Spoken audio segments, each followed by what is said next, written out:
సర్వశక్తిమంతుడును సర్వోన్నతుడునైన యేసుక్రీస్తు శ్రేష్టమైన నామమునకు మహిమ కలుగునుగాక. దేవునికి స్తోత్రం. హల్లెలూయా. ప్రభువునందు ప్రియులారా, ఈ రాత్రి కాలం వేళ లైవ్ ద్వారా దేవుని వాక్యాన్ని వింటున్నటువంటి ప్రతి బిడ్డకు living prayer fellowship ministries Kuwait పక్షముగా దేవుని సేవకునిగా నా హృదయపూర్వకమైన వందన. దేవుని మహాకృపను బట్టి ప్రతిదినం ఈ రీతిగా దేవుని వాక్యాన్ని అందించే భాగ్యాన్ని ప్రభువు అనుగ్రహించినందుకు దేవునికి ఎంతో రుణస్థుడనై ఉన్నాను. ఎందుకంటే అనేక మంది బిడ్డలు వాక్యము ద్వారా బలపరచబడేటట్లుగా ప్రభువు కృప అనుగ్రహిస్తూ ఉన్నాడు. అందును బట్టి దేవునికే మహిమ కలుగునుగాక. ప్రియులారా, మీలో చాలా మంది వాక్యము ఎడల ఆసక్తి కలిగి ప్రతిదినం చక్కగా వాక్యము వింటూ వాక్యాన్ని వ్రాసుకుంటూ దేవుని యందు ఎంతో బలపడుతూ మీకు మాత్రమే కాకుండా అనేక మంది దేవుని వాక్యాన్ని వినాలి అన్న ఉద్దేశముతో దీనిని మీకు తెలిసినటువంటి బిడ్డలకు పంపిస్తూ దేవుని పని విషయములో నాతో కూడా పాలి భాగస్థులుగా ఉన్నందుకై దేవుని స్తుతిస్తున్నా. దేవునికి స్తోత్రం. హల్లెలూయా. దేవుని మహాకృపను బట్టి ప్రతిదినం ఎంతో శ్రేష్టముగా నూతనమైనటువంటి రీతిగా ప్రభువు నడిపిస్తూ ఉన్నాడు. ఈ దినము కూడా పరిశుద్ధాత్మ దేవుడు మనలను అలా నడిపించి ఆయన రాకడ కొరకై సిద్ధపరచునట్లు ప్రార్థనాపూర్వకముగా వాక్యాన్ని వినడానికి సిద్ధపడదాం. మీ బైబిల్ గ్రంథాన్ని తీసుకొని నోట్సు పెన్ను తీసుకొని చక్కగా కూర్చోనండి. ఇక వాక్యాన్ని పులారా వినడానికి సిద్ధపడదాం. ఎందుకంటే బోధించబడుతూ ఉన్నప్పుడు మన తలంపులు, మన ఆలోచనలు అటు ఇటు వెళ్ళిపోకుండా దేవుని వాక్యము మీదే మన మనసు లగ్నం చేసి ఉంచాలి. చాలా మంది వాక్యము విన్నట్టుగా కనబడతారు గాని దైవజనునికి ఎదురుగా కూర్చున్నట్లుగా కనబడతారు గాని వాళ్ళ హృదయపు ఆలోచనలు వేరువేరుగా సంచారము చేస్తూ ఉంటాయి. యేసు ప్రభు వారి దినాలలో ఆయన సువార్త ప్రకటిస్తున్నప్పుడు ప్రజలు ఎదురుగానే కూర్చున్నారు, వాక్యం విన్నట్టుగానే ఉన్నారు. కానీ వారి హృదయపు తలంపులు వేరుగా ఉన్నాయి. అందును బట్టి ప్రభువు వారితో మాట్లాడిన మాటలు ఏమిటంటే, రేపు ఏమి తిందుమా, ఏమి త్రాగుదుమా, ఏమి ధరించుకొందుమా అని చింతపడవద్దు అన్నాడు. అంటే వాళ్ళ హృదయాలలో దేవుని వాక్యాన్ని వింటున్నారు గాని దేవుని వాక్యమునే డామినేట్ చేసే అంత చింత వాళ్ళ యొక్క హృదయాలలో ఉంది. అంటే దేవుని వాక్యాన్ని వాళ్ళ హృదయములో ఫలింపనీయకుండా దేవుని వాక్యాన్ని వాళ్ళ హృదయములో కార్యము చేయనీయకుండా వాళ్ళకున్న చింతలు దేవుని వాక్యాన్ని అణిపివేయడం ప్రారంభించాయి. అందును బట్టి ప్రభువు హృదయ రహస్యములు ఎరిగిన వాడు గనుక వారితో ఆ విషయాలు మాట్లాడాడు. ఈ రాత్రి కూడా వాక్యం వింటున్నప్పుడు మీ తలంపులను వారి వలె కాకుండా దేవుని వాక్యం వైపు ఉంచి దేవుని జీవము గల మాటలు వినాలని దైవజనునిగా నా మనవి. గత కొన్ని రోజులుగా సంసోను తనను బంధించే విధానాన్ని గూర్చి దెలీలాతో మాట్లాడిన సందర్భములో నెరవంజి చెట్ల చువ్వలతో నన్ను బంధిస్తే నేను బలహీనుడనై సామాన్య మానవుడిగా మారిపోతాను అని చెప్పిన మాటను ధ్యానిస్తున్నాం. నెరవంజి చెట్లను గూర్చి ఇప్పటికీ 3 విషయాలు పురిలారా ధ్యానం చేశాం. గత రాత్రి నెరవంజి చెట్లకు ఇశ్రాయేలీల యొక్క సితారాలు తగిలించినట్లుగా వాటిని వారు అక్కడ విడిచి బబులోను చెరకు వెళ్ళినట్లుగా మనము ధ్యానము చేశాం. నేటి దినములలో కూడా అనేక మంది దేని ద్వారా దేవుణ్ణి ఘనపరచాలో, దేని ద్వారా దేవుణ్ణి మహిమపరుస్తున్నామో వాటిని విడిచి వాటిని ప్రక్కన పెట్టి పాప బంధకములలోనికి సాతాను యొక్క చెరలోనికి వెళ్ళిపోతూ ఉన్నారు. ఒకప్పుడు ఉన్న స్తుతి ఇప్పుడు సంఘాలలో లేదు. ఒకప్పుడు ఉన్న గంభీరమైన ఆరాధన నేడు లేదు. ఒకప్పుడున్న ఆత్మ సంబంధమైన పాటలు ఇప్పుడు లేవు. ఒకప్పుడు దేవునిని ఘనపరిచిన రీతి ఇప్పుడు లేదు. ఏమి కారణం అని అంటే ప్రజలు వాటిని తీసి పక్కన పెట్టి పాపమనే చెరలోనికి, అపవాది యొక్క కబంధ హస్తాలలోనికి వెళ్ళిపోయారు. ఇశ్రాయేలీయులు బబులోను దేశములో ఉన్నప్పుడు వారి దగ్గర సితారాలు లేవు.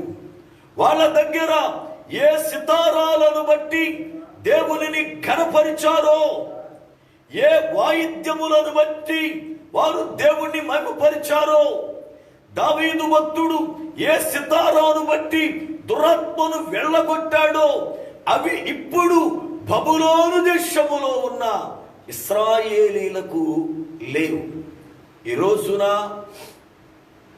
పాప బంధకములలో ఉన్న బిడ్డలకు దేవునిని ఘనపరిచే ఉపకరణాలు లేవు. దేవునిని మహిమపరిచే ఉపకరణాలు లేవు. కనుక ప్రియులారా, మనమేమై ఉన్నామో, ఏం చేస్తున్నామో మనలను మనమే జాగ్రత్తగా పరిశీలన చేసుకోవాలి. ఈ రాత్రి కాలం వేళ నిరవంజి చెట్లలో 4వ భాగాన్ని ధ్యానం చేద్దాం. వాక్యాన్ని చదువుకొని ప్రార్థన చేసుకుందాం. చూడండి, న్యాయాధిపతుల గ్రంథము 16వ అధ్యాయము 7వ వచనం. సంసోను దెలీలాతో మాట్లాడిన మాట. సంసోను దెలీలాతో మాట్లాడిన మాట న్యాయాధిపతుల గ్రంథం 16వ అధ్యాయం 7వ వచనం. సంసోను 7 నిరవంజి సువ్వలతో నన్ను బంధించిన ఎడల నేను బలహీనుడనై సామాన్య మనుషులలో ఒకని వలె అవుతునని ఆమెతో చెప్పెను. ప్రార్థన చేసుకుందాం. సర్వకృపానిధివగు పరమ తండ్రి, నీ పాదములకై వందనాలు స్తోత్రాలు చెల్లిస్తూ ఉన్నా. మీ అత్యంతమైన కృపను బట్టి ఈ రాత్రి కాల వేళ దైవజనునిగా నన్ను మరుగుపరిచి వాక్యము వింటున్న ప్రతి బిడ్డతో కూడా మీరు మాట్లాడండి. మీ గొప్ప కార్యమును మా హృదయములలో జరిగించండి. వాక్యం వింటూ ఉండగానే నీ బలమైనటువంటి ప్రసన్నత, నీ బలమైనటువంటి అభిషేకం, నీ బలమైనటువంటి శక్తి వింటున్న నీ బిడ్డలను కమ్ముకొని వారిలో ఉన్న ప్రతి బలహీనత తొలగిపోవునట్లు, వాక్యము చేత ఉదక స్నానము చేయబడినట్లు నీ బిడ్డల్ని సంసిద్ధపరచుమని దైవజనునిగా నన్ను జ్ఞాపకము చేసుకొని మీ సిలువ చాటున మరుగుపరిచి బలపరుచుమని యేసుక్రీస్తు శ్రేష్టమైన నామమున ప్రార్థిస్తున్నాను పరమ తండ్రి, ఆమేన్. దేవునికి స్తోత్రం, హల్లెలూయా. ప్రభువునందు ప్రియులారా, సంసోను చెప్పినటువంటి మాటను బట్టి 7 నిరవంజి సువ్వలతో నన్ను బంధిస్తే ఆ నిరవంజి చువ్వల యొక్క బలం నాలో ఉన్న బలాన్ని తొలగిస్తుందని, నేను సామాన్య మానవుడిని అయిపోతాను అని చెప్పి సంసోను దెలీలాతో మాట్లాడాడు. జాగ్రత్తగా గమనించండి. సంసోను గాజా పట్టణములో ఉన్నప్పుడు ఫిలిస్తీయులు వచ్చి తనను పట్టుకోబోతున్నారు అన్న సంగతి తెలిసినప్పుడు చాలా మెళుకువ కలిగిన వాడై, వివేచన కలిగిన వాడై, తన ప్రాణాన్ని దక్కించుకోవడానికి ఆ స్థలాన్ని విడిచి బయటకు వచ్చేశాడు.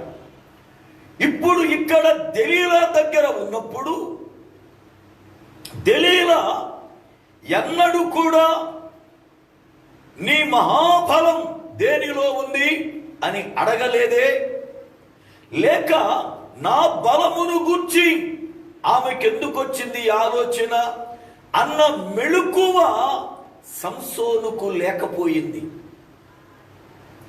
సంసోను పులారా మెళుకువ కలిగి ఉండాలి. ఎందుకంటే తన వెనుక శత్రువులు తరుముతూ ఉన్నారు, తనని పట్టుకోవడానికి పులారా పొంచి ఉన్నారు. అతడు ఉన్న ప్రాంతం శత్రువుల యొక్క ప్రాంతం, అది ఫిలిస్తీయుల యొక్క ప్రాంతం. అలాంటప్పుడు ఎంత మెళుకువ సంసోనుకుండాలి, ఎంత ప్రియులారా ఆలోచన సంసోనుకుండాలి. ఎప్పుడైతే ఆమె అడిగిందో వెంటనే సంసోను మెళుకువ కలిగి, నాకు ఏదో ప్రమాదం పొంచి ఉంది, ఈమె ఎన్నడూ అడగని విషయాలను అడుగుతూ ఉంది, ఇక్కడ ఉండడము నాకు క్షేమము కాదు, వెళ్ళిపోవడం మంచిది అని ఆ స్థలాన్ని విడిచి వెళ్ళిపోవాలి. కానీ సంసోను విడిచి వెళ్ళడానికి ఇష్టపడల, అక్కడ చావడానికైనా ఇష్టపడ్డాడు గాని ఆమెను విడిచిపెట్టి పోవడానికి ఇష్టపడల. జాగ్రత్త గమనించాలి. చాలా మంది ఇదే పరిస్థితి. ఆ స్థలములో ఆ వ్యక్తికి అపాయం ఉందని తెలిసినా, ఆ స్థలం అతనికి క్షేమకరము కాదు అని తెలిసినా, ఆ స్థలాన్ని విడిచిపెట్టాలి, అది మంచిది అని మనస్సాక్షి పనిచేసిన చాలా మంది వదిలిపెట్టరు. కానీ మనసులో బాధపడుతూ ఉంటారు. మీకు ఒక అద్భుతమైన సంఘటన చెబుతా. లోతు సొదొమ గుమారాలలోనికి వెళ్ళాడు. వెళ్ళిన తరువాత అబ్రహాము దగ్గర నుండి 2 వ్యక్తులు సొదొమ వైపు వచ్చారు. వారిని లోతు ఇంట చేర్చుకున్నాడు విషయాన్ని ప్రియులారా వాళ్ళు చెప్పారు. అయితే అప్పటికే లోతు సొదొమలో ఉంటూ దానిని విడువకుండా మనసులో బాధ మాత్రం పడుతున్నాడు. చూడండి వాక్యాన్ని. పేతురు రాసిన 2వ పత్రిక 2వ అధ్యాయము 7-8 వచనాలు చదువుతున్నా. పేతురు రాసిన 2వ పత్రిక 2వ అధ్యాయము 7-8 వచనములు. దుర్మార్గుల కామయుకాల వ్యక్తమైన నడవడి చేత బహుబాధపడిన నీతిమంతుడగు లోతును తప్పించెను. ఆ నీతిమంతుడు వారి మధ్యను కాపురముండి తాను చూచిన వాటిని బట్టి వినిన వాటిని బట్టి వారి అక్రమమైన క్రియల విషయములో దినము నీతిగల తన మనస్సును నొప్పించుకొనుచు వచ్చెను. లోతు సొదొమ కుమార ప్రజల మధ్యన ఉన్నాడు. వాళ్ళ అక్రమ క్రియలు చూస్తూ ఉన్నాడు. వాళ్ళు దుర్మార్గత చూస్తూ ఉన్నాడు. బైబిల్ చెప్పింది సొదొమ కుమార మనుషులు బహు పాపులను, దేవుని దృష్టికి దుష్టులై ఉన్నారు అని వాక్యం బోధించింది. వాళ్ళ యొక్క చెడు నడవడిక లోతు కన్నులారా చూస్తున్నాడు. వాళ్ళ యొక్క పరిస్థితులు అన్ని లోతు గమనిస్తా ఉన్నాడు. అలాంటప్పుడు ఏం చేయాలి లోతు? అయ్యో, నేను ఇలాంటి బ్రతుకులో ఉన్నవాడిని కానే. ఇదిగో అబ్రహాము గారి ద్వారా నా దేశాన్ని విడిచి వెంబడించాను. ఒక నీతియుక్తమైన కుటుంబములో నేను పుట్టాను. అబ్రహాము ఇదిగో విశ్వాసములో యోగ్యుడు, అలాంటి వాడిని వెంబడించాను. దేవునిని ఎరిగినటువంటి బిడ్డగా నేను బ్రతకాలి. ఇలాంటి స్థలములో ఉండకూడదు. నా కళ్ళ ముందే వ్యభిచారం చేస్తున్నారు. నా కళ్ళ ముందే గర్వముగా నడుస్తున్నారు. నా కళ్ళ ముందే అక్రమమైన జీవితాన్ని జీవిస్తున్నారు. ఇది నాకు క్షేమకరమైనది కాదు అని విడిచి బయటికి వెళ్ళిపోవాలి. అయితే లోతు విడవకుండా అక్కడే ఉండి వాళ్ళు చేస్తున్న పనులను చూసి మనస్సులో దినదినము నొచ్చుకుంటున్నాడు. వీడు మంచోడు కాదు, వీళ్ళు ఎప్పుడు చూసినా ఇలాగే ఉంటారు, వీళ్ళు మంచోడు కాదు, వీళ్ళు ఎవరి మాట వినరు, వీళ్ళు వ్యభిచారులు, వీళ్ళు త్రాగుబోతులు, వీళ్ళు పగరబోతులు, వీళ్ళు చెడ్డవాళ్ళు అని అనుకుంటున్నాడే గాని ఆ సంకెళ్ళ నుండి విడిపించబడి, ఆ ప్రాంతము నుండి విడిపించబడి రాలేకపోతున్నాడు. ఏం కారణం? నేటి దినాల్లో కూడా చాలా మంది క్రైస్తవులను నేను గమనిస్తా ఉన్నాను. వాళ్ళే చెబుతారు, అయ్యా మా సంఘం మంచిది కాదండి, మా సంఘములో వ్యభిచారం భయంకరం, మా సంఘములో త్రాగుబోతులు భయంకరం, మా సంఘ పెద్దలే త్రాగుబోతులు, మా సంఘ పెద్దలే వ్యభిచారులు, మా కొయ్రోళ్ళు చూస్తే మారు మనసు లేదు వాళ్ళకి, మా పాస్టర్ గారు అసలు ఖండించడు, ఆయనకి సరైనటువంటి మారు మనసు లేదు అని చాలా బాధపడతా ఉంటారు. నేను అప్పుడప్పుడు అంటాను, నువ్వు అంత బాధపడేటప్పుడు దాన్ని విడిచిపెట్టి దేవుని సన్నిధి ఎక్కడ పరిశుద్ధముగా ఉందో, దేవుని సన్నిధి ఎక్కడ నీతియుక్తముగా ఉందో అక్కడికి వెళ్ళొచ్చు కదా అని అంటే దానిని విడిచిపెట్టడానికి మనసు ఉండదు వీళ్ళకి. కానీ బాధ మాత్రం పడతా ఉంటారు. ఇంతకీ ఏంట్రా కారణం? విడిచిపెట్టలేకపోవడానికి కారణమేమిటి అని లోతును గురించి పరిశీలన చేస్తే, లోతు ఆ ఊర్లోకి వెళ్ళిన తర్వాత ఇతన్ని గవిని దగ్గర కూర్చోవడం మొదలుపెట్టాడు. ఇతడు గవిని దగ్గర కూర్చున్నప్పుడు ఏం జరుగుతుంది అంటే, గవిని దగ్గర ఊరి పెద్దలు కూర్చుని అక్కడ గ్రామములో ఏదైనా తప్పులు జరిగితే వాళ్ళు వచ్చినప్పుడు వాళ్లకు వీళ్ళు న్యాయాన్ని తీరుస్తూ ఉండేవాడు. అనగా ఒక తీర్పరిగా ఒక గ్రామ పెద్దగా, ఒక న్యాయాధిపతిగా లోతుకి ఒక పట్టము కట్టారు వాళ్ళు. అందుకనే వాళ్ళు ఏమన్నారో చూడండి. లోతును ఒక్కసారి ఆదికాండము 19వ అధ్యాయం, ఆదికాండము 19వ అధ్యాయం 9వ వచనం. ఈ మనుష్యులు నా ఇంటి నీడకు వచ్చి ఉన్నారు గనుక వారిని మీరేమి చేయకూడదని చెప్పినప్పుడు వారు నీవు అవతలికి పొమ్మనిరి. మరియు వారు వీడెవడో మనలోనికి పరదేశిగా వచ్చి తీర్పరిగా నుండా చూచుచున్నాడు అన్నారు. అంటే లోతు ఇప్పుడు అక్కడ ఎలా ఉన్నాడు అంటే తీర్పరిగా ఉన్నాడట. న్యాయాధిపతిగా గుమ్మం దగ్గర కూర్చుంటున్నాడు, గవి దగ్గర. కనుకిప్పుడు ఆ యొక్క పట్టణములో జరుగుతున్న దుర్మార్గతంతా లోతుకు తెలుసు. ఆ పట్టణములో ఉన్న చెడు కార్యక్రమాలు లోతుకు తెలుసు. ఆ పట్టణములో ఉన్న అక్రమం లోతుకు తెలుసు. కానీ దాన్ని విడిచిపెట్టట్లా. ఏ కారణం? లోతునకు అక్కడ ఒక పదవి ఉంది.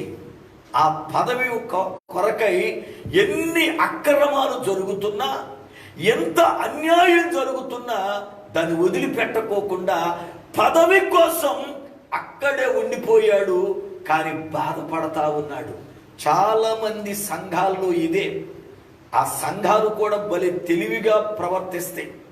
సంఘములో ఎవడు కొంచెం గట్టిగా నోరెత్తి అబ్బే క్రమము లేదండి ఇలాగా అలాగంటే వెంటనే పాస్టర్ గారు వాడికి మురిగే కుక్కకు బిస్కెట్ వేసినట్లుగా ఏదో ఒక పోస్ట్ పడేస్తాడు. ఏదో ఒక పోస్టు చివరాకనికి ఏ పోస్టు లేకపోయినా ఏదో ఒకటి కల్పించి ఆ మనిషి ముఖం మీద పడేస్తాడు. ఇక వాడు ఆ పోస్ట్ పట్టుకుని ఇక దాని కొరకై నోరెత్తుకోకుండా అలాగే అక్కడ పడుంటాడు. ఆడు కళ్ళ ముందే భయంకరమైనటువంటి పరిస్థితి జరుగుతుంది సంఘములో. వాడు చూస్తానే ఉంటాడు. వాడు కళ్ళ ముందే అన్యాయంగా నడుస్తారు యవనస్తులు, చూస్తానే ఉంటాడు. వాళ్ళు పులార కళ్ళ ముందే సంఘ పెద్దలు దుర్మార్గముగా ప్రవర్తిస్తారు, చూస్తానే ఉంటాడు. బాధపడతా ఉంటాడు వాళ్ళ దగ్గర వీళ్ళ దగ్గర. కానీ ఈ సంఘం కరెక్ట్ కాదండి, ఇది నాకు తగింది కాదు, నేను దేవుని అక్కడికి ఎత్తబడాలంటే ఈ సంఘములు ఉంటే నేను కూడా నాశనం అయిపోతాను, వద్దు అని విడిచిపెట్టడు. ఏమయ్యా కారణం అంటే దానిలో వీడికి ఒక పదం ఉంది. దాని కొరకై కట్టుగొయ్యకి కట్టివేసిన ఆవు దూడ తిరిగినట్లుగా దాని చుట్టే తిరుగుతాడు. ఏమిరా బాబు అంటే పైగా అంటాడు, అది తల్లి సంఘం సార్, దాన్ని విడిచిపెట్టము, మేము కష్టపడి కట్టుకున్న మందిరం. తల్లి సంఘము లేదు, పిల్ల సంఘము లేదు. సంఘములో చెడు జరుగుతుందంటే దాన్ని విడిచి నీతియుక్తమైత సంఘములోకి వెళ్ళిపోవాలా. ఎందుకో తెలుసా? ఒకవేళ నీవు వదలకపోతే ఆ స్థలాన్ని దేవుని రాకడ వచ్చినప్పుడు నిన్ను వదిలేస్తాడు. అప్పుడు నీ తల్లి సంఘం నిన్నేమి తీసుకెళ్తా పరలోకం, ఎందుకంటే దానికే దిక్కు లేదు. చాలా మంది ఇది తల్లి సంఘం అండి, మొట్టమొదటి సంఘం అండి, మేమే స్థాపించుకున్నామండి. మంచిదే, నువ్వు స్థాపించినప్పుడు పరిశుద్ధముగా ఉంది, నువ్వు స్థాపించినప్పుడు ఆధ్యాత్మికముగా ఉంది, నువ్వు స్థాపించుకున్నప్పుడు ఎంతో శ్రేష్టముగా ఉంది.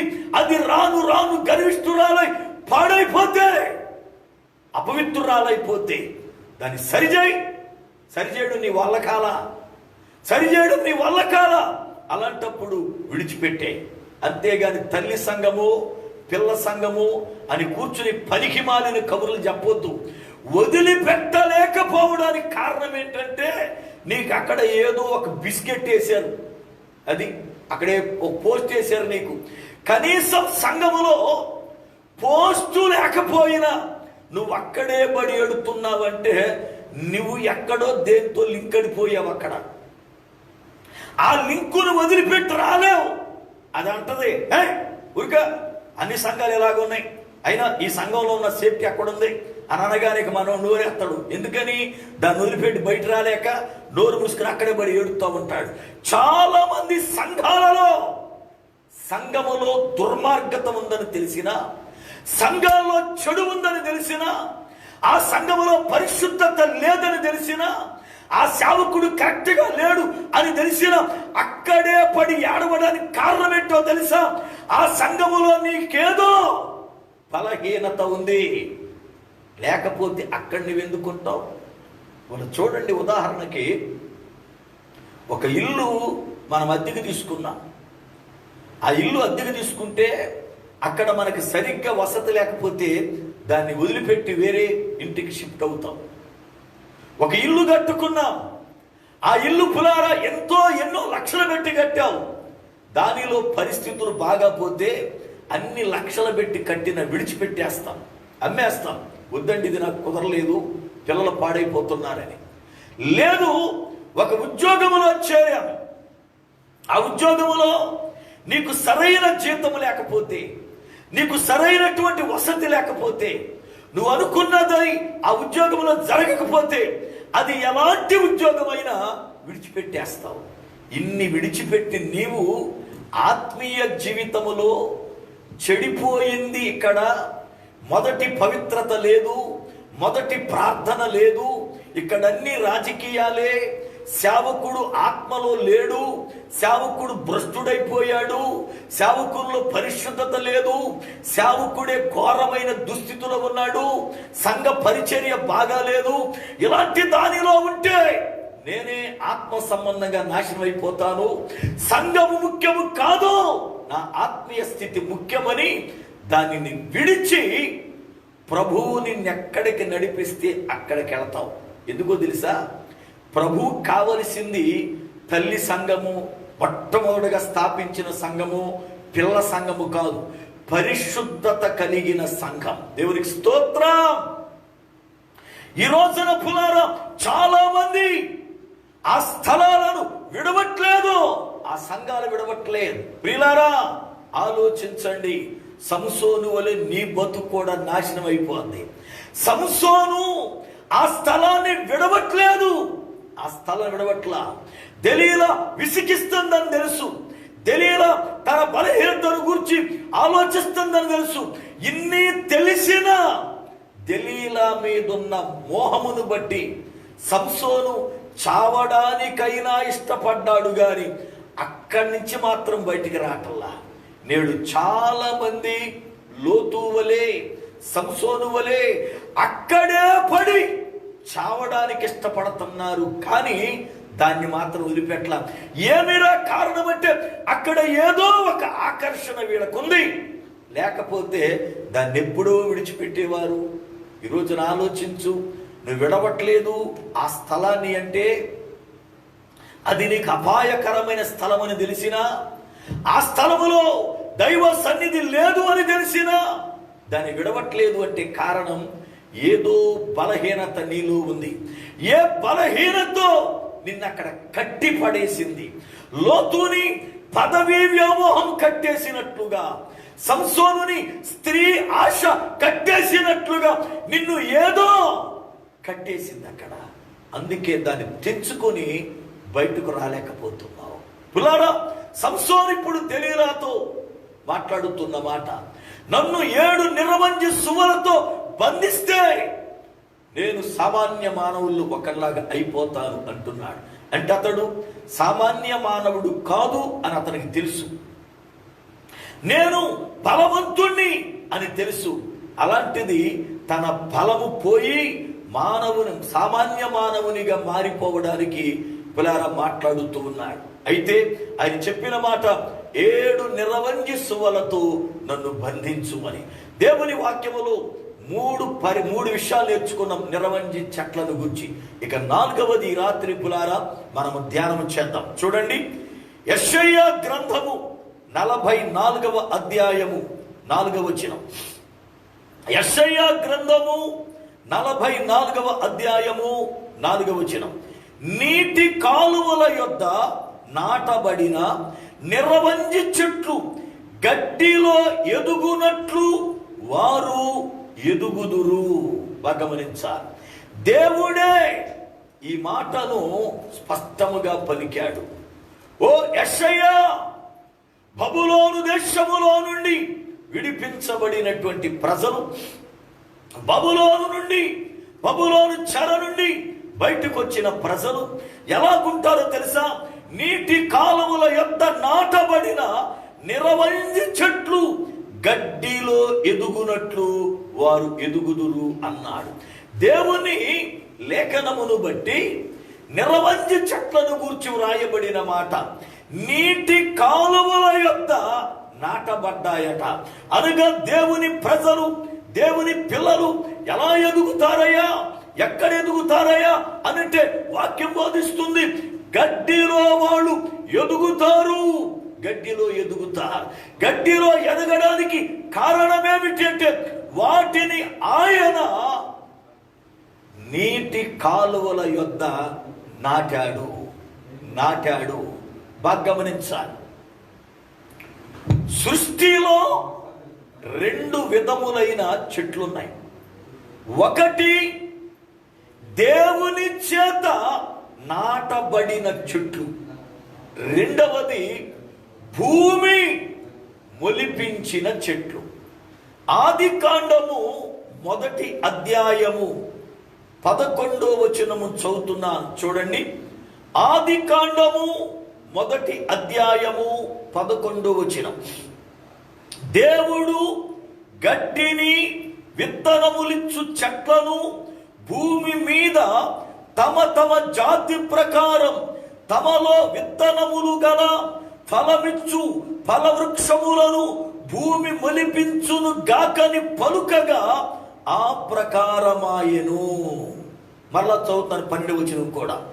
భూమి గడ్డిని, తమ జాతి ప్రకారం విత్తనములిచ్చు చెట్లను తమ జాతి ప్రకారం తమలో విత్తనములు గల ఫలవృక్షములను మొలిపింపగా అది మంచిదని దేవుడు చూచెను. అనగా వాక్యమును బట్టి దేవుడు భూమికి ఆజ్ఞాపిస్తే భూమి వాటిని పులారా మొలిపించింది. అవి భూమి నుండి పుట్టాయి. దేవుడు నాటినవి కాదు అవి. దేవుడు నాటలేదు. ఓ భూమి, నీవు గడ్డిని, విత్తనములిచ్చు చెట్లను, ఫలవృక్షములను మొలిపించు అని అనగానే భూమి మొలిపించింది. అయితే దేవుడు పులారా ఆ మొలిపించిన చెట్లు కాకుండా ఆయన ప్రత్యేకించి కొన్ని చెట్లను నాటాడు. చూడండి ఏ చెట్లు నాటబడ్డాయో ఒక 8 చెట్లు జ్ఞాపకం చేస్తా. యెషయా గ్రంథము 41వ అధ్యాయం 20వ వచనం. యెషయా గ్రంథము 41వ అధ్యాయము 20వ వచనం. నేను అరణ్యములో దేవదారు వృక్షమును, ఒకటి, రెండవది తుమ్మ చెట్లను, మూడవది గొంజి చెట్లను, నాలుగవది తైల వృక్షమును నాటించెదను. అడవిలో తమల వృక్షములను, సరళ వృక్షములను, నేరేడు వృక్షములను నాటెదను. 7 చెట్లను గుర్చి దేవుడు మాట్లాడుతూ నేను వాటిని నాటెదను అని మాట్లాడాడు. అంతేకాకుండా ఆయన ఇంకా దేనిని నాటాడు మరొక వచనం చూద్దాం. సంఖ్యాకాండము 24వ అధ్యాయము 6వ వచనం. సంఖ్యాకాండము 24వ అధ్యాయము 6వ వచనం. వాగుల వలె అవి వ్యాపించి ఉన్నవి, నదీ తీరమందలి తోటల వలెను, యెహోవా నాటిన అగరు చెట్ల వలెను, నీళ్ళ యొద్దనున్న దేవదారు వృక్షము వలెను అవి ఉన్నవి. యెహోవా నాటిన అగరు చెట్లు అనగా దేవుడు అగరు చెట్లను నాటాడు, నేరేడు చెట్లను నాటాడు, సరళ చెట్లను నాటాడు, తమల చెట్లను నాటాడు, తైలము యొక్క చెట్లను నాటాడు, గొంజి చెట్లను నాటాడు, తుమ్మ చెట్లను నాటాడు. దేవదారు వృక్షములను నాటాడు. అయితే బైబిల్ గ్రంథం చెప్పిన మాట ఏమిటి తెలుసా? దేవుడు నాటిన ప్రతి చెట్టు నిలబడుతుంది, దేవుడు నాటని ప్రతి చెట్టు పెళ్లగించబడుతుంది అన్నాడు. చూడండి వాక్యాన్ని, మత్తయి సువార్త 15వ అధ్యాయము 13వ వచనం. మత్తయి సువార్త 15వ అధ్యాయము 13వ వచనం. ఆయన పరలోకమందున్న నా తండ్రి నాటని ప్రతి మొక్కయు పెళ్లగింపబడును. పరలోకమందున్న నా తండ్రి వేటిని నాటలేదో, ఏ మొక్కలు పులారా మొలిచాయో వాటన్నిటినీ ఆయన పెరికి వేయబోతూ ఉన్నాడు. దేవుని వాక్యమును బట్టి నిరవంజి చెట్లు గడ్డిలో ఎదగడానికి కారణమేమిటో తెలుసా? అవి మొలిచినవి కావు, అవి నాటబడినవి. నాటబడిన దానికి మొలిచిన దానికి తేడా చెబుతున్నా. మొలిచినవి అని అంటే వాటిగా భూమిలో నుండి మొలవచ్చు, లేదా విత్తనాన్ని మాత్రమే వేస్తే విత్తనము పరిపక్వమై మొలవచ్చు. కానీ నాటడం అంటే అర్థం, ఒక కొబ్బరి మొక్క ముందు ఒక స్థలములో వేస్తారు, ఒక బోండాన్ని భూమిలో పాతేస్తారు. అది ప్రియులారా చక్కగా మొక్క వలె కొంత ఎత్తు పెరిగిన తరువాత దానిని అక్కడ నుండి పెళ్లగించి అక్కడ నుండి పీకివేసి దాన్ని తెచ్చి వేరే ఒక శ్రేష్టమైన స్థలములో నాటతారు. నాటాలి అని అంటే ముందు అది ఏ స్థలములో ఉందో అక్కడ నుండి పీకివేయబడాలి. ఆ మొక్కను పులారా ఆ స్థలము నుండి పెరికి వేయబడితేనే గాని వేరే స్థలమందు నాటడానికి కుదరదు. దేవుడి ఇశ్రాయేలీయులను గూర్చి మాట్లాడుతూ అన్న మాటను చూడండి. కీర్తన గ్రంథం 80వ కీర్తన 8వ చరణం. కీర్తన గ్రంథము 80వ కీర్తన 8వ చరణం. నీవు ఐగుప్తులో నుండి ఒక ద్రాక్షావళిని తెచ్చితివి, అన్య జనులను వెళ్ళగొట్టి దాన్ని నాటితివి. దేవుని లేఖనములో ఇశ్రాయేలీయులను గురించి వ్రాయబడిన శ్రేష్టమైన మాట ప్రియులారా, నీవు ఐగుప్తులో నుండి ఒక ద్రాక్షావళిని తెచ్చితివి, దానిని అన్య జనులను వెళ్ళగొట్టి, అనగా కనాను దేశములో ఉన్న 7 తెగల ప్రజలను వెళ్ళగొట్టి అక్కడ ఇశ్రాయేలీయులను ఆయన నాటాడు. నాటాలి అంటే ఆ స్థలములో మొట్టమొదటి స్థలములోంచి అది పెరికి వేయబడాలి. ఈ రోజున ప్రియ దేవుని బిడ్డలారా, దేవుని పిల్లలు ఫలించాలి అనంటే, దేవుని పిల్లలు అభివృద్ధి చెందాలి అనంటే, దేవుని పిల్లలు ఫలింపు చూడాలి అంటే వాళ్ళు నాటబడిన వారై ఉండాలి. అందుకనే కీర్తనాకారుడైన దావీదు 1వ కీర్తన 3వ చరణములో ఈ మాటలు చక్కగా అన్నాడు. చూడండి, కీర్తన 1:3వ చరణం. అతడు నీటి కాలవల యోరను నాటబడినదై ఆకు వాడక తన కాలమందు ఫలమిచ్చు చెట్టు వలె నుండును. అతడు చేయున దంతయు సఫలమగును. అనగా అతడు చేసే పని సఫలమవ్వాలి అంటే, అతడు ఫలమిచ్చు చెట్టు వలె ఉండాలి అంటే, అతడు నీటి కాలవల యోరన నాటబడాలి అని అంటే ముందు అతడు ఉన్న స్థలములో నుండి పెరికివేయబడాలి. అతడు ఏ స్థలములో ఉన్నాడో అక్కడి నుంచి అతన్ని పీకాలి, అతన్ని పెరికివేసి తెచ్చి నీటి కాలువల యోరన నాటాలి. జాగ్రత్తగా నా మాటలు గమనించండి. ఆ మొక్క మొట్టమొదటి స్థలములో ఉన్న చోట ఆ స్థలము నుండి దాన్ని పెరికేటప్పుడు కొన్ని వేళ్ళు తెగిపోతాయి. ఆ మొక్కకి చాలా బాధేస్తుంది. పుట్టిన కాడి నుంచి ఇక్కడే పెరిగాను, పుట్టిన కాడి నుంచి ఈ భూమిలోనే ఉన్నాను, ఇదిగో ఇంతమంది నన్ను అల్లుకొని ఉన్నారు, ఇప్పుడు నేనేదో అభివృద్ధి చెందాలని, నేనేదో ఫలించాలని ఉద్దేశముతో నన్ను ఇక్కడి నుంచి పెరిగేస్తున్నాను అని చెప్పి మొట్టమొదట కొంచెం బాధపడద్ది. ఎందుకు?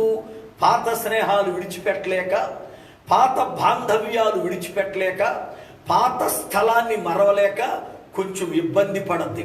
కానీ ఫలించాలి అంటే పాత వేళ్ళు పోవాలా, ఫలించాలి అంటే పాత బాంధవ్యాలు తెగిపోవాలి, పాత స్థలము నుండి క్రొత్త స్థలములోనికి రావాలి. ఈ రోజున ప్రియులారా, మీరు గాని నేను గాని ఎదగాలి అని అంటే, ఫలించాలి అని అంటే, మనము మొట్టమొదటిగా ఉన్న స్థలం పాపపు స్థలమే కదా. లోకములో బ్రతికిన వారం, లోకములో జీవించిన వారం, లోకాశలలో పాపవెచ్చలలో బ్రతికినటువంటి మనము ఆ స్థలము నుండి పెరికివేయబడాలి. పెరిగేటప్పుడు బాధ ఉంటుంది, పాత స్నేహాలు మానాలి, పాత స్థలాలు విడవాలి అని పురారు కొంత బాధ ఉంటుంది. కానీ నువ్వు ఫలించాలి అంటే, నువ్వు ఆశీర్వదించబడాలి అంటే, నువ్వు ఎదగాలి అంటే పాత యొక్క పరిస్థితులలో నుండి పెళ్ళగించబడాలి. ప్రియ సోదరుడా, ఈరోజు నీ బ్రతుకులో ఒకవేళ నీకు ఫలింపు లేదేమో, ఒకవేళ నీ జీవితంలో ఎంత కష్టపడుతున్నా ఆశీర్వాదము లేదేమో, ఒకవేళ నీ జీవితంలో ఎంతగా ఎన్ని సంవత్సరాలుగా అక్కడే ఉంటున్న స్థానికముగా నీ బ్రతుకు ఎదుగుదల లేదేమో, ఆ స్థలము నుండి పెళ్ళగించబడాలి. ఆ పెళ్ళగించబడినప్పుడు నీకున్న పాత బాంధవ్యాలు తెగిపోతాయి, పాత బాంధవ్యాలు తెగిపోతాయి. ఎక్కడ నాటతాడో తెలుసా దేవుడు? నీటి కాలువల యోరన, అనగా నీరు నిత్యము ప్రవహించే కాలువల దగ్గర నాటుతున్నప్పుడు ఈ యొక్క చెట్టు అక్కడ నాటబడి దాని వేళ్ళు నీటి కాలువల వైపు చొచ్చుకుని వెళ్ళి నీరు పీల్చుకుంటూ ఉంటాయి. ఆ నీరు పీల్చుకోవడాన్ని బట్టి చెట్టు ఏపుగా ఎదిగి పులారా ఫలిస్తుంది. అంటే అర్థం, అది మొదటి స్థలములో ఉన్నప్పుడు ఆ మొదటి స్థలములో దానికి నీటి కాలువలు లేవు, ఆ మొదటి స్థలములో దానికి నీరు అందేది కాదు, మొదటి స్థలములో దానికి నీరు కొదువ, అందుకనే అది ఎదగలేదు, అది ఫలించలే. దాన్ని గమనించినటువంటి కాపరి, దాన్ని గమనించిన రైతు ఆ స్థలములో నుండి అది ఫలించాలని అక్కడి నుండి పెరికివేసి నీటి కాలువల యొద్దన నాటాడు. పిల్లారా, నువ్వు ఫలించాలి అంటే పాపవేచ్ఛలు, లోకేచ్ఛలు, శరీరేచ్ఛలు కలిగిన ఆ స్థలము నుండి దేవుడు నిన్ను పెళ్ళగించి వాక్యపు కాలువలు ప్రవహిస్తున్న స్థలములో నిన్ను నాటాలి. వాక్యం ప్రవహిస్తున్న కాలువ ఏది అంటే సంఘమే. సంఘపు యోరన నిన్ను నాటాలి. ఎందుకో తెలుసా? ఆ సంఘములో దేవుని వాక్యము ఉన్నది. ఆ సంఘములో దేవుని వాక్యం అనే నీరు నిత్యము ప్రవహిస్తుంది గనుక ఆ నీరనే వాక్యాన్ని నువ్వు స్వీకరించి పాత ఏళ్ళు పోయినట్లుగా ఇప్పుడు క్రొత్త యొక్క ప్రేమతో, క్రొత్త బాంధవ్యముతో, క్రొత్త శక్తితో, క్రొత్త అనుభవంతో ఎదగడం ప్రారంభిస్తావు. పులారా, నిరవంజి చెట్లు ఎదగడానికి గల కారణం అవి మొలిచిన చెట్లు కాదు, నాటబడిన చెట్లు. బైబిల్ చెబుతుంది, నిరవంజి చెట్లు నీటి కాలువల యోరన నాటబడినవై గడ్డిలో అవి ఎదుగుతాయట. గడ్డి లోపల నీటి కాలువల యోరన ఏమున్నది అంటే గడ్డి ఉంది. ఆ నీటికి గడ్డి బాగా పెరిగింది. ఆ పెరిగిన గడ్డిలో నుండి ఈ యొక్క చెట్టు అద్భుతమైన రీతిగా ఎదగడం ప్రారంభిస్తుంది. ఈ రోజున ప్రియ దేవుని బిడలారా, నీరు ఎక్కడ ఉందో అక్కడ గడ్డి మొలుస్తుంది. నీరు ఎక్కడ ఉందో అక్కడ గడ్డి ఉంది. గడ్డి మేత, పశువులకు మేత. ఏవి ఆ పశువులు అనగా దేవుని గొర్రెలమైన మనమే. ఎస్కేలు గ్రంథం 34వ అధ్యాయం 31వ వచనం మనం చదువుతున్నప్పుడు, యెహెజ్కేలు గ్రంథం 34వ అధ్యాయం 31వ వచనములో దేవుని ప్రజలైన వారిని గురించి దేవుడు మాట్లాడుతూ అంటాడు, ఇదిగో నేను మేపు గొర్రెలైన మీరు మనుషులు అనగా పులారా పశువులకు గడ్డి ఎంత అవసరమో, మేత ఎలా అవసరమో, దేవుని గొర్రెలమైన మనకు, దేవుని పిల్లలమైన మనకు వాక్యమనే మేత అవసరం. వాక్యమనే మేత అవసరం. వాక్యమనే మేత ఎక్కడ ఉంటుందయ్యా అంటే, ఎక్కడ నీటి కాలవలు ఉన్నాయో ఆ కాలవల దగ్గర పులారా మేత ఉంటుంది. నీటి కాలవ ఒకటి పరిశుద్ధాత్మ దేవునికి ముంగుర్తు. ఎందుకంటే నీరు పరిశుద్ధాత్మ దేవునికి ముంగుర్తుగా యోహాను సువార్త 7వ అధ్యాయం 37 నుండి 39 వచనాల్లో ప్రభువారు మాట్లాడారు. యోహాను సువార్త 7:37 నుండి 39 వరకు మనం చదివితే పురారా, ఆయన పరిశుద్ధాత్ముడు నీటి వలె ఉన్నాడని ఆయన సంబోధించాడు.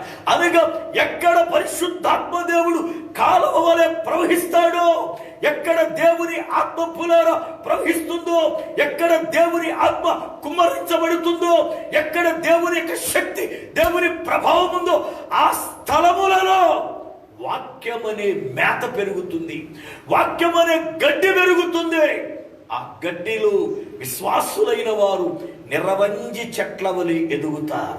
ఈ రోజున దేవుని పిల్లలైన వారు ఎదగకపోవడానికి కారణం ఏమిటి అంటే, సంఘాలలో మేత లేదు.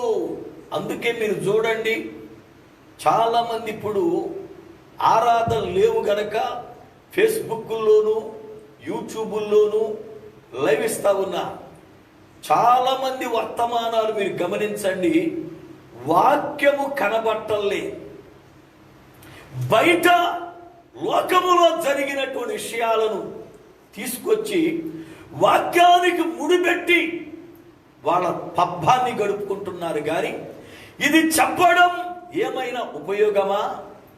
ఇది దేవుని వాక్యానికి సరిపోయినదేనా? ఇది కరెక్ట్ అన్న ఆలోచన లేదు. ఎవడో ఒక సినీ నటుడు చచ్చిపోతే ఆడు గురించి ఈ పాస్టర్ చెబుతాడు. పాస్టర్కి సినీ యాక్టర్లతో పనేంటి అసలు? వాడు చస్తే వాడి గురించి పులారు నువ్వెందుకు చెప్పడం?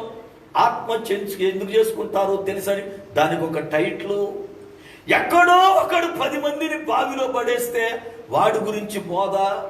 వాక్యం చెప్పండ్రా నాయన అని ప్రభు అంటే, సువార్త ప్రకటించండి, శిష్యులుగా చేయండి అని ఆయన చెబితే సువార్త మానేశారు. ఇప్పుడు చాలా మంది యవ్వన పాస్టర్లు సువార్త మానేశారు, ప్రభువుని గురించి మాట్లాడు మానేశారు. సొల్లు కబుర్లు చెప్పుకుంటూ అక్కడ ఆడు తెచ్చాడు, ఇక్కడ ఇది జరిగింది, కరోనాకి మందు వచ్చింది, ఇక దగ్గుకు మందు వచ్చిందని ఈ పనికి మారిన కబుర్లు చెబుతున్నారు. అవసరమా సేవకులకి? శిష్యుల్ని తయారు చేయండి రా నాయన అంటే ఫాలోవర్స్ను తయారు చేసుకుంటున్నారు అంతే. మాకెంతమంది ఫాలోవర్స్ ఉన్నారు? 1,00,000 మంది ఉన్నారు అంటాడు ఒకడు. ఉంటే ఎవడికి ఉపయోగం? నీకు 1,00,000 మంది ఫాలోవర్స్ ఉంటే ఎవడికి ఉపయోగం? వాడిలో ఒక్కడైనా పరలోకం వెళ్తాడంటావు? అసలు ముందు నువ్వు వెళ్తావా ఆలోచించు. సువార్తను ప్రకటించవలసిన సేవకులు సువార్త ప్రకటించడం మానేసి లోక సంబంధమైన విషయాలను వాక్యానికి ముడెట్టి పులారా ప్రజలను లోకం వైపు తిప్పుతూ నాశనము చేస్తా ఉన్నారు. సంఘాలలో మేత లేదు. విశ్వాసులు కూడా గొర్రెల్లాగా తయారైపోయి ఎవడు ఏం బాధ చెబితే దాన్ని ఇంటూ తలకాయలు ఊపుతున్నారే గాని ఆ గొడవ కరెక్ట్ కాదయ్యా, నువ్వు వాక్యంగా చెప్పు, వాక్యాన్ని మానేసి లోకంలో కబుర్లు మనకెందుకు, లోక సంగతులు మనకెందుకు అనేవాడు ఎవడ కనపడతల్లా. కొంతమంది పురాణ వాక్యం చెప్పడం మానేసి ఇక వాడికి కౌంటర్ వేయడం, ఈడికి కౌంటర్ వేయడం. పైకి విచిత్రం ఏంటంటే, నేను ఈ లైవ్ అయిన తర్వాత దీన్ని మళ్ళీ యూట్యూబ్లోకి అప్లోడ్ చేస్తాను గనక అప్పుడు ఫేస్బుక్ చూస్తా ఉంటే ఒకడు అంటాడు, నేను ప్రత్యేకించి ఆడు కొరకే ఈ మెసేజ్ పెడతాను. ఆడు కొరకు నువ్వు పెట్టడం ఏంటి? సిగ్గులేదు నీకు? ఆడేదో మాట్లాడాడు, నువ్వు దైవజనుడు కదా, ఆడి కౌంటర్ ఇవ్వడానికి మళ్ళీ నువ్వు బాగు చేయడం అవసరమా? ఇది ప్రపంచం చూడాలా? అంటే వాడి కౌంటర్ వేయడానికి నువ్వు, నీ కౌంటర్ వేయడానికి ఆడు మాట్లాడుకున్నారు తప్ప దేవుని పని మీ వల్ల దమ్మిడి జరగట్లే, ఉన్నది కూడా నాశనం అయిపోతుంది అంతే. ప్రజలు ఏమవుతున్నారు తెలిసి, ఇప్పుడు వాడు ఇవాడు ఇలా అన్నాడు కదా, రేపు ఆడేమంటాడని దాని కొరకు చూస్తున్నారు, ఎల్లుండి నువ్వేమంటావని నీ కొరకు చూస్తున్నారు అంతే తప్ప వీళ్ళు సేవకులు కదా, అసలు ఏం వాక్యం చెబుతారు విందాం, ఆ మాటలు ఏమైనా ఫలిస్తాయా అన్న దృష్టిని పోగొట్టేస్తున్నారు. ఇవాళ ఎవడో ఒకడు ఏదో తప్పు మాట్లాడితే వాడి గురించి నువ్వు లైవ్లో మాట్లాడితే ఏం జరుగుతుంది తెలుసా? వాడిని నువ్వు హీరోని చేసినట్లు, వాడి పబ్లిసిటీ నువ్వు పెంచినట్లు, లేకపోతే అసలు వాడు ఏమన్నాడు ఎవడికి కూడా తెలియదు. వాడు చాలా మంది సేవకులు చేస్తున్న పనికి మాలిన పని ఏంటి తెలుసా? ఎవడో ఒక హిందూ కుర్రోడు, వాడికి సుతామతం తెలవదు, ఆడేదో అంటాడు, ఆడన్నాడని ఈడు రెచ్చిపోయి ఆడన్నాడని ఆడిని ఎత్తిపడితే ఆడిని హీరో చేస్తున్నారు. ఇవాళ అవసరమా ఇది సేవకులకి? సువార్త ప్రకటించడం మానివేసి, సంఘాలకు వాక్యాన్ని బోధించడం మానివేసి అనేక మంది నాశనం అయిపోతూ ఉంటే, నశించిపోతున్న ఆత్మల గురించి మాట్లాడడం మానేసి, వాళ్ళకి వాక్యం చెప్పడం మానేసి, వాడి మీద కౌంటర్ వీడి మీద కౌంటర్, లోకములో కౌరులను తీసుకొచ్చి వాక్యమును ముడిపెట్టి చెప్పి చివరాకారికి ప్రజలను బలహీనులు చేస్తున్న సేవకులారా, విశ్వాసులారా, అపవాది ఎంత భయంకరంగా పనిచేస్తున్నాడు మీరు గమనించండి. పూర్వదినాల్లో అపవాది సేవకుల జోలికి వెళ్ళేవాడు కాదు. ఎందుకో తెలుసా? సేవకులు మోకాళ్ళ అనుభవం కలిగిన వీరులు, వాళ్ళు ఆత్మపూర్ణులు. అందుకనే ఒక్కొక్క విశ్వాసిని పట్టుకుని వాడు పనిచేసేవాడు. నేటి దినాలలో వాడు విశ్వాసుల జోలికి వెళ్తల్లా, డైరెక్ట్గా సేవకుడు జోలికి వెళ్ళాడు. సేవకుడిని ఒక్కడిని కొడితే 100 మంది సంఘం పడిపోద్ది. కారణం, ఇవాళ ఎందుకయ్యా సేవకులు జోలికి వెళుతున్నారంటే సేవకులలో మోకాళ్ళ అనుభవం లేదు, సేవకులలో పులార ఆత్మ నింపుదల లేదు, సేవకులలో పులార దేవునితో సావాసం లేదు, పరిశుద్ధత లేదు. అందుకని అపవాది వాళ్ళ సేవకులను భయంకరంగా వాడుకుంటున్నాడు, భయంకరంగా. ఈ రోజున మీరు గమనించండి, క్రైస్తత్వం ఎంత భ్రష్టత్వములోకి వెళ్ళిపోయిందో. డిబేట్లు అంటారు, వాడి కౌంటర్ అంటాడు, ఇదంటాడు అదంటాడు.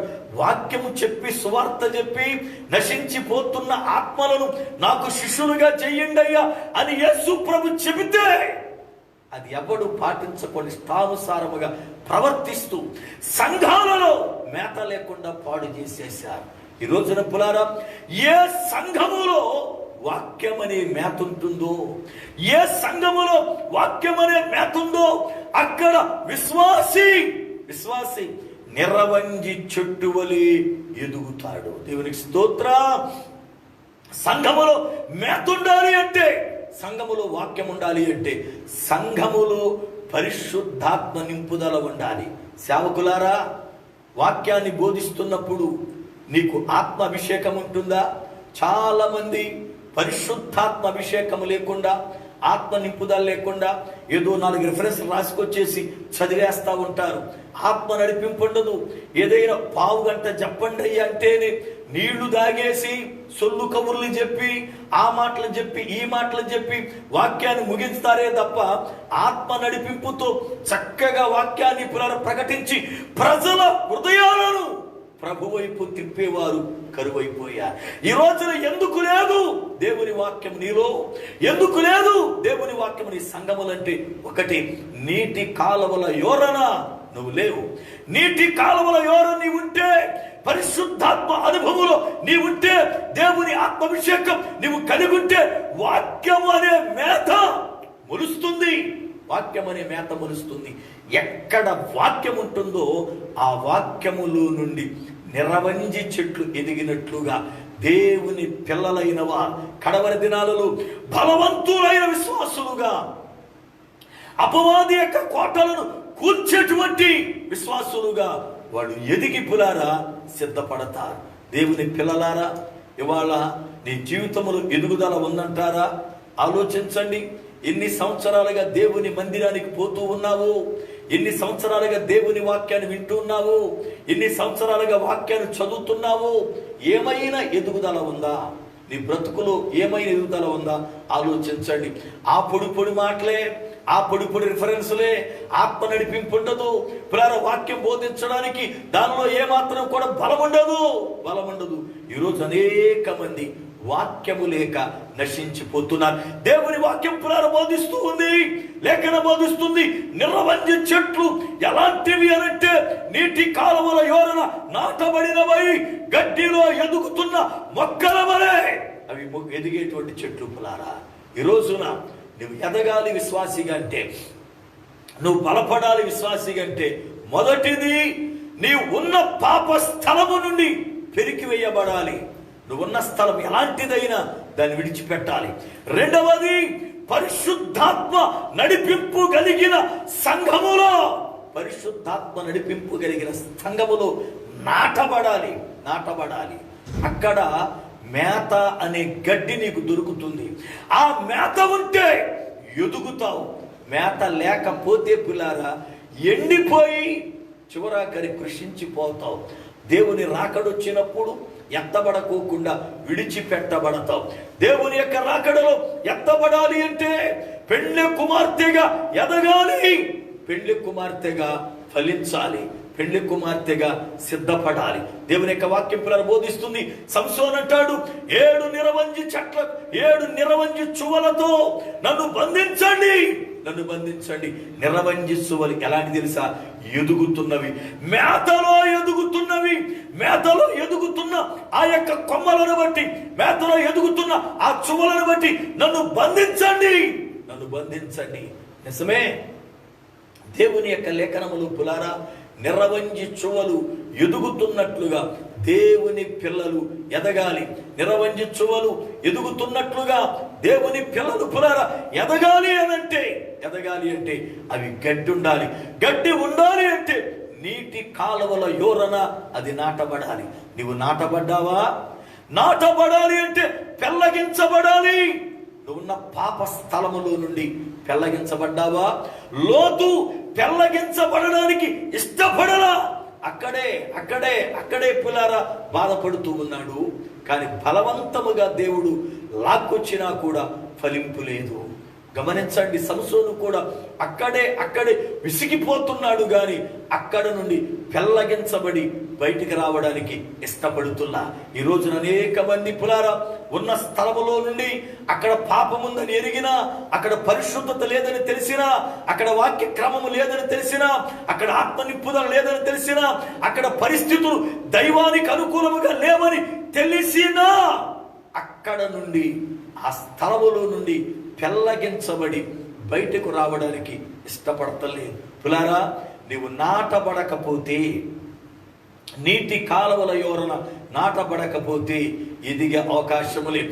మనము ఎదగాలి అనంటే, ఫలించాలి అంటే, నిరవంజి చెట్ల వలె మనము ఫలించాలి అంటే మనము నీటి కాలువల యోరన నాటబడాలి. ఆ నీటి కాలువల యోరన మేత ఉంది, గడ్డి ఉంది, దానిలో నుండి మనము ఎదుగుతాం. ఈ రాత్రి కాల వేళ అట్టి రీతిగా పరిశుద్ధాత్మ దేవుడు మనలను ఎదిగించునట్లుగా ఆయన సన్నిధి మనకు తోడుగా ఉండి నడిపించునుగాక. ఆమేన్. ప్రార్థన చేసుకుందాం. సర్వకృపానిధివగు పరమ తండ్రి, నీ పాదములకై వందనాలు స్తోత్రాలు చెల్లిస్తున్నా. మీ అత్యంతమైన కృపను బట్టి ఈ రాత్రి కాల వేళ దైవజనునిగా నన్ను మరుగుపరిచి, ప్రభువా మాతో మీరు మాట్లాడిన జీవము గల మాటల కొరకై స్తోత్రాలు చెల్లిస్తున్నా. విత్తబడిన వాక్యము నీరు గట్టి ఫలింపు దయచేయండి నాయనా. నిరవంజి చెట్ల వలె మేము ఎదుగునట్లుగా, మేము ఫలించున్నట్లుగా, నాటబడే అనుభవంలోనికి మమ్మల్ని నడిపించుమని ప్రార్థిస్తూ ఉన్నా. ఈ రాత్రి వేళ ప్రతి కుటుంబాన్ని దర్శించండి. ప్రతి బిడ్డ జీవితంలో ఒక అద్భుతమైన కార్యాన్ని మీరు జరిగించండి. ఇరుకులతో ఇబ్బందులతో, సమస్యలతో, రకరకములైన ఒత్తిళ్లతో నలిగిపోతున్న ప్రతి బిడ్డకు శాంతిని దయచేయండి. అనారోగ్యముతో ఉన్న వారిని ముట్టి స్వస్థపరచుమని ప్రార్థన చేస్తూ ఉన్న అనేక నాయన ఇబ్బందుల చేత నాయన ఇదిగో నలిగిపోతున్న వారిని లేవనెత్తుమని ప్రార్థన చేస్తున్నాం. ఈ కడవరి దినములలో ప్రభువా నిరాకడ కొరకై మమ్మల్ని ఆయత్తపరచండి. ఈ రీతిగా ప్రతిదినం వాక్యము ద్వారా ప్రభువా మమ్మల్ని బలపరుస్తూ విరాకడికి ఆయత్తపరుస్తుండగా మీకు నాని విధేయులమై మీలో ఫలించెడు కొమ్మలుగా మమ్మల్ని మార్చుమని యేసు క్రీస్తు శ్రేష్టమైన నామమున ప్రార్థిస్తున్నాను పరమ తండ్రి, ఆమేన్. మన పరమ తండ్రి అయిన దేవుని ప్రేమ, ఆయన కుమారుడైన యేసు క్రీస్తు వారి కృప, పరిశుద్ధాత్మ దేవుని యొక్క అన్యోన్య సహవాసము, ఆయన సన్నిధి మనకును సకల పరిశుద్ధులకును సదాకాలము తోడయుండి నడిపించునుగాక. ఆమేన్, ఆమేన్, ఆమేన్. ప్రభువునందు ప్రియులారా, యేసు క్రీస్తు సర్వశక్తి గల నామములో వాక్యము వింటున్నటువంటి ప్రతి వారికి కూడా నా హృదయపూర్వకమైన వందనాలు. ప్రతిదినం మీరు వాక్యము వింటూ చక్కగా పులారా దేవుని యందు ఎంతో ఆనందముతో ఎదుగుతున్నారు కనుక దేవుని పిల్లలుగా ప్రభువు రాకడకు మనం సిద్ధపడాలి. కనుక ప్రతిదినము కూడా దేవుడు మనతో మాట్లాడునట్లు ప్రార్థన పూర్వకముగా దేవుని సన్నిధి కొద్దాం. ప్రభు ఈ మాటలు దీవించునుగాక. ఆమేన్. అందరికీ వందనాలు.